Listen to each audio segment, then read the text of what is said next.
এই প্রত্যেকটা পা ধরাধরি করে মান সম্মানের বালাই নাই। তোর তো মান সম্মানই নাই, কারণ তুই তো গরিবুল্লাহ।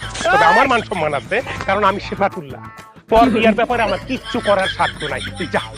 আপনি সারা আমার আর কেউ বিয়ে করাইতে পারবো না। আমার 4 নম্বর বিয়েটা করাই দেন, আমি কথা দিতেছি এই জীবনে আর বিয়ে করব না ভাই। মামু বাড়ির আবদার, 2 দিন পর পরই বউ এনে দাও, বউ এনে দাও। ফাঁসি করে বউ এনে দিই নাই, এর আগে 3-3টা বউ এনে দিচ্ছি, একটাও তো রাখার মুরুদ নাই। বউ থাকে না, এখন পর্যন্ত যে একটা বউ রাখতে পারলি না, এইটা বুঝতে পারছো?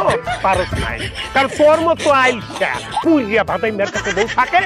হ্যাঁ, যদি বিশ্ব প্রতিযোগিতা হয় না আইলসা প্রতিযোগিতা, তুই হবি চ্যাম্পিয়ন।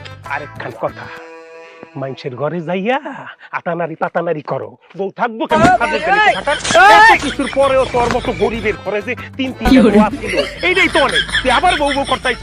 তোর বিয়া শাদীর ব্যাপারে আমার কিচ্ছু করার সাধ্য নাই, তুই যা।